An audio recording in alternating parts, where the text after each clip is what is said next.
मुंबई महानगरपालिकेत महिला नेतृत्वाचा डंका। मुंबई महापालिकेत खऱ्या अर्थानं महिला राज। महाराष्ट्राची वाटचाल महिला राजच्या दिशेनं। मंगळवारी अश्विनी भिडे यांनी आयुक्तपदाची सूत्र स्वीकारली आणि मुंबई महानगरपालिकेमध्ये नवा इतिहास रचला गेला। देशाच्या आर्थिक राजधानीचा कारभार हाकणाऱ्या मुंबई महानगरपालिकेचं नेतृत्व पहिल्यांदाच महिला करतेय।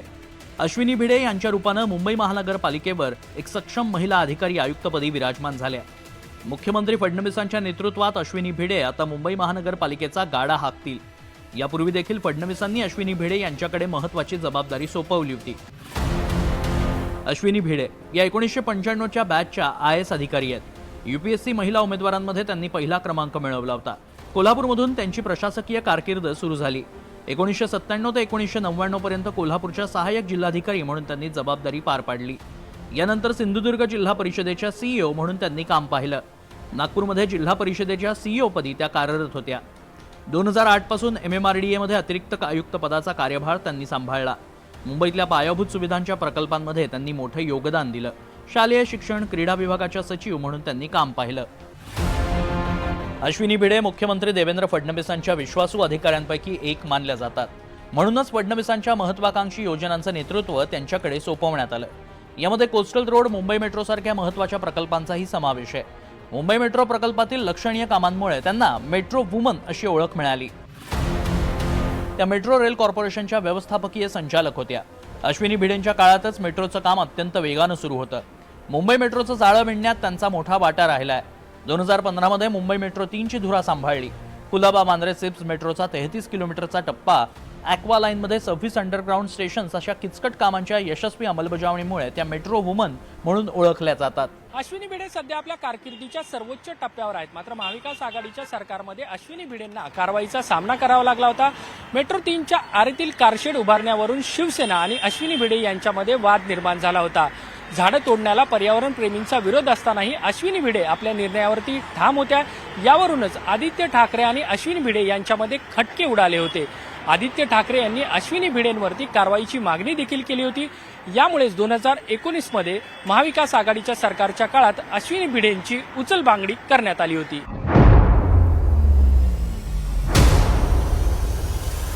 याच अश्विनी भिडेंच्या हाती आता मुंबई महानगरपालिकेच्या आयुक्त पदाचा कारभार आलाय।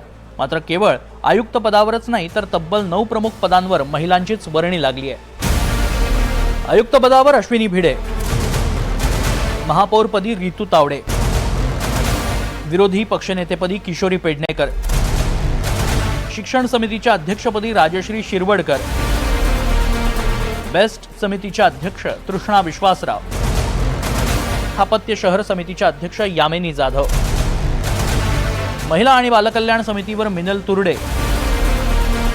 सुधार समितीवर संध्या दोशी, स्थापत्य उपनगर समितीवर संगीता शर्मा, विधी समितीच्या अध्यक्ष दिशा कारका आणि बाजार उद्यान समितीच्या अध्यक्षपदाची धुरा हेतल गाला यांच्या खांद्यावर सोपवण्यात आली आहे। मुंबई महानगरपालिकेच्या महापौर पदावर आज अनेक महिला विराजमान झाल्या, पण आयुक्त पदावर कायमच पुरुष सनदी अधिकाऱ्यांची मक्तेदारी राहिली।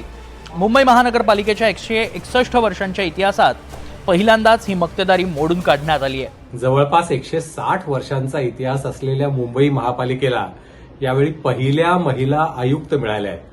म्हणजे खरं तर खूप विलंब झाला याला असं म्हणावं लागेल, पण ठीक आहे, देर आहे दुरुस्त आहे, कुठून तरी सुरुवात झाली आहे। अश्विनी भिडे या मुख्यमंत्र्यांच्या अत्यंत विश्वासू अधिकारी म्हणून ओळखल्या जातात, परंतु केवळ त्या एकाच पात्रतेवर त्या आयुक्त झालेल्या नाहीत, तर त्यांची कारकीर्द निश्चितपणे उल्लेखनीय आहे। म्हणजे कोल्हापूरपासून त्यांनी उपजिल्हाधिकारी म्हणून सुरुवात केली आणि अनेक महत्वाच्या जबाबदाऱ्या पार पडल्यात। आणि विशेषतः मुंबई मेट्रोचं जे प्रकल्प आहे त्या प्रकल्पाची त्यांनी ज्या पद्धतीने हाताळणी केली ते निश्चितपणे उल्लेखनीय आहे। कोविडच्या काळामध्ये त्या पूर्व उपनगराच्या अतिरिक्त आयुक्त म्हणून त्यांनी काम केलं, ते पण निश्चितपणे उल्लेखनीय होतं। आणि त्यामुळे त्यांच्या निवड निश्चितपणे ही एक सुखद धक्का म्हणावी लागेल। दुसरं असं आहे की काही बाबतीत त्यांच्यावर बाबतीत काही वाद निश्चितपणे निर्माण झाले, विशेषतः त्या आरे कॉलनी कारशेडच्या वेळेस तिथे सर्वोच्च न्यायालयामध्ये विषय प्रलंबित असताना ज्या तत्परतेने रात्रीतून हजारो झाडं कापण्यात आली त्यावरून एक मोठा वाद झाला होता आणि त्याच्यामुळे म्हणजे त्यांच्यावर बराच आरोपही झाले. परंतु असं असतं की अनेकदा अधिकारी वरिष्ठ पातळीवरून आलेले आदेश पाळत असतात, त्यामुळे केवळ त्यांना एकट्याला त्याच्याबद्दल जबाबदार धरणं थोडंसं अन्यायाचं ठरेल. याशिवाय मुंबई महानगरपालिकेचं विरोधी पक्षनेतेपद पहिल्यांदाच किशोरी पेडणेकरांच्या रूपानं एका महिलेकडे सोपवण्यात आलंय. पालिकेतील विविध समित्यांचं अध्यक्षपद महिलांच्या हाती आल्यानं मुंबई महानगरपालिकेत महिला राजचा नवा इतिहास लिहिला गेला. एक निश्चित आहे की आता मुंबई महापालिकेमध्ये महिला राज या निमित्ताने जे आलंय त्याचाही विशेष यावेळेस उल्लेख करावा लागेल. कारण आयुक्त महिला आहेत, महापौर महिला आहेत आणि बेस्ट समित्यांचंही जवळपास 8 समित्यांचं सभापतीपद महिलांकडे. म्हणजे जिथे महिलांचं आरक्षणच आहे तिथे काही राजकीय पक्षांसमोर पर्याय नसतो, पण जिथे आरक्षण नाही तिथे महिलांकडे जबाबदारी सोपवण्यात राजकीय पक्ष फार उत्सुक नसायचे. परंतु यावेळेस तोही निर्णय होताना दिसत आहेत आणि निश्चितपणे ही स्वागतार्ह बाब आहे असं म्हणावं लागेल. त्यामुळे आता हे महिला राज काहीतरी आपलं वेगळं वैशिष्ट्य पुढच्या काळामध्ये दाखवेल अशी अपेक्षा करायला हरकत नाही. मुख्यमंत्री देवेंद्र फडणवीसांच्या काळात महिलांवर महत्वाची जबाबदारी सोपवण्याची पहिलीच वेळ नाही. यापूर्वी देखील राज्याच्या मुख्य सचिव पदावर सुजाता सौनिक, महाराष्ट्राच्या पोलीस महासंचालक पदावर रश्मी शुक्ला यांची वर्णी लागली होती. सुजाता सौनिक 1987च्या बॅचच्या IAS अधिकारी आहेत. जुलै 2024 मध्ये त्यांची महाराष्ट्राच्या मुख्य सचिवपदी नियुक्ती करण्यात आली. मुख्य सचिव म्हणून त्यांनी 1 वर्ष कार्यभार सांभाळला. मुख्य सचिव असताना त्यांनी ई-कॅबिनेट ही संकल्पना अंमलात आणली. कॅबिनेट बैठकीत पेपरलेस कामकाजावर भर देत डिजिटल सुधारणा घडवली. सुजाता सौनिक यांनी महाराष्ट्रासह केंद्रात अनेक महत्त्वाच्या पदांवर काम केलं. मात्र सुजाता सौनिक यांच्या कारकिर्दीलाही वादाची किनार राहिली. शिक्षकांची पदोन्नती आणि वेतनवाढ या संदर्भात त्यांना नोटीस पाठवण्यात आलेली होती.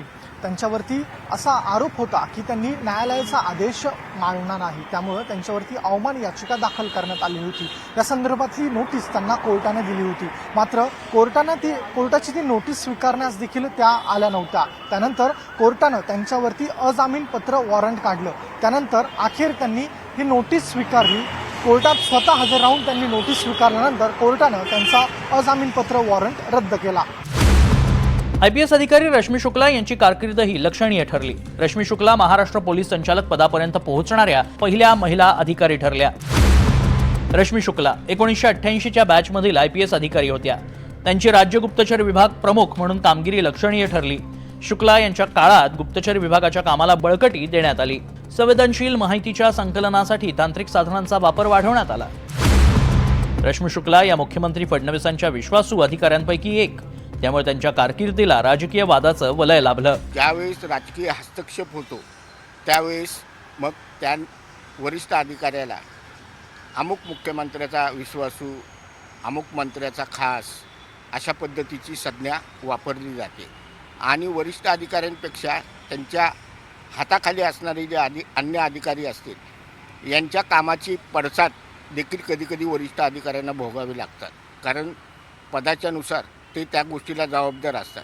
रश्मी शुक्ला यांच्यावर जो टॅपिंगचा आरोप झाला यात कितपत तथ्य आहे नाही हा न्यायालयाचा प्रश्न आहे. साक्षी पुरावे वगैरे बरीचशी प्रक्रिया बाकी असल्यामुळे आरोप सिद्ध होण्यापूर्वी आरोपी समजणं हे देखील चुकीचं आहे. आणि महासंचालकपदी त्यांची निवड झाली ती योग्यच आहे, कारण त्यांच्या कार्यप्रणालीचा आतापर्यंतचा जो पोलीस दलातील इतिहास आहे हा देखील तपासला गेला असला पाहिजे. या सर्व राजकीय आरोपांच्या वादळातून मार्ग काढत रश्मी शुक्ला यांनी आपली कारकीर्द यशस्वीपणे पार पाडली होती. 37 वर्षांच्या प्रदीर्घ सेवेनंतर त्या पोलीस संचालक पदावरून निवृत्त झाल्या. त्यांना निरोप देताना पोलीस दलातील वरिष्ठ अधिकाऱ्यांनी गार्ड ऑफ ऑनर देत त्यांचा सन्मान केला. अशी ही महाराष्ट्राची वाटचाल आता महिला राज्य दिशेनं होताना दिसतेय. महाराष्ट्राच्या राजकीय आणि प्रशासकीय क्षेत्रात महिलांचा वाढता दबदबा ही सुखावणारी बाब आहे. Bureau report NDTV Marathi.